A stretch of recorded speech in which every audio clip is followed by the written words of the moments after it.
En el librito tenemos la instrucción número 10, que es simplemente un set, un acordeón que está dispuesto para que tú crees tus instrucciones tanto en el texto como en la ilustración.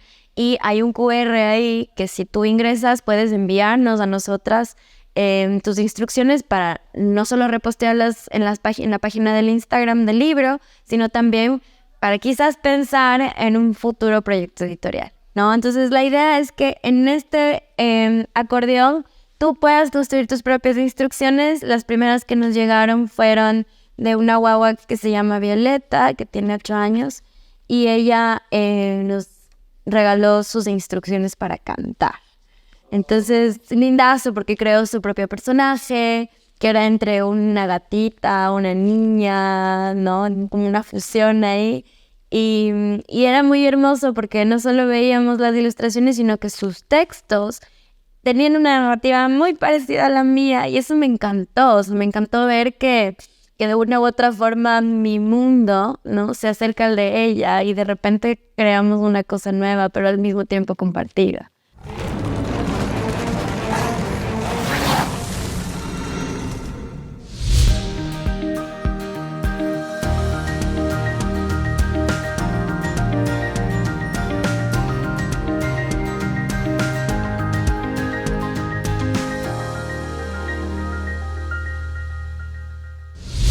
Estás viendo Book 593, el programa que desde la mitad del mundo pone al planeta a leer. Mi nombre es Daniela Dávila Navarrete, yo soy coautora de este libro, soy escritora.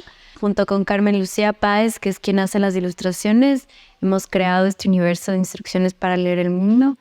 Además de esto, soy docente a nivel secundario. Tengo un proyecto de podcast que se llama Crónicas al Borde.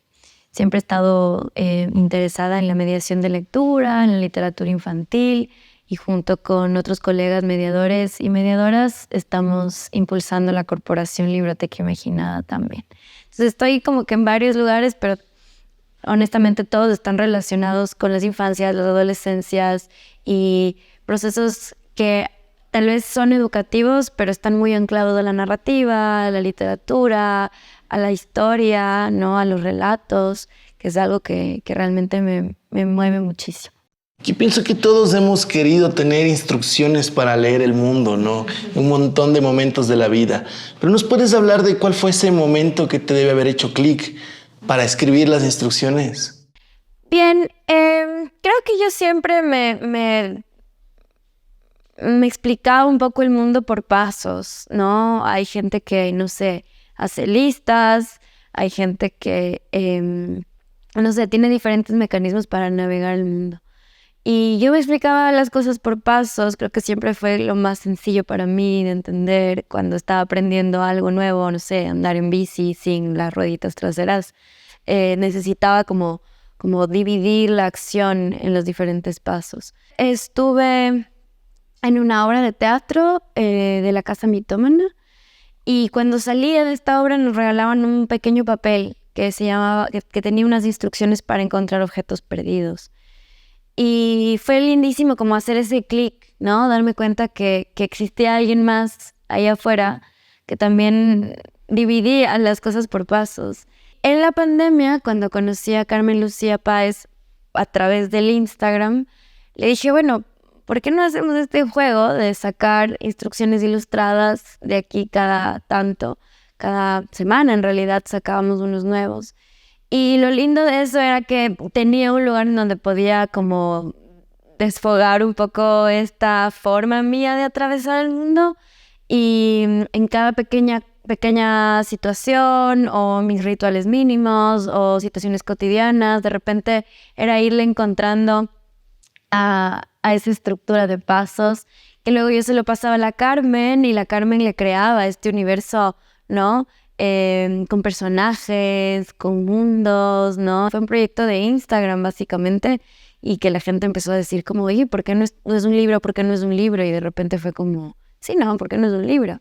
Y encontramos estas formas, aplicamos a los fondos de fomento del IFSI, del Ministerio de Cultura y en cada etapa de evaluación íbamos pasando honestamente sin mucha expectativa y simplemente dándonos cuenta que cada vez era una posibilidad, ¿no? Y así surgió.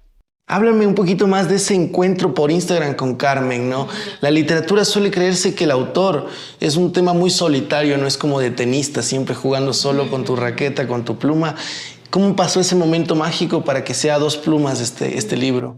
Yo estaba buscando a alguien que ilustre los textos que armé para un proyecto de un amigo en Instagram también, y me recomendaron a la Carmen, y de repente me puse a ver sus ilustraciones y tenían una particularidad que a mí honestamente es lo que me motivaba, y es su ternura, ¿no? Sus ilustraciones en todo momento tienen una dosis de ternura como muy poderosa.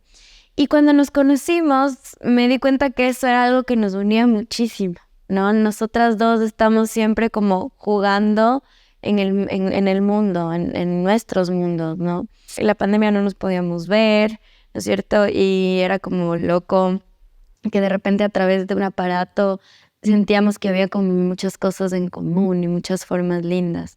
Y una de las cosas en común era la literatura infantil, y era también esa necesidad y ese énfasis, no solo de darle fuerza a un texto a través de la ilustración, sino darle a la ilustración un lugar en la literatura y darle a las infancias, ¿no es cierto?, también un lugar en la literatura, porque creo que nuestro libro sí tiene una apuesta fuerte a hablar de ciertos temas y a ponerlos en la mesa sin infantilizar a los niños y las niñas.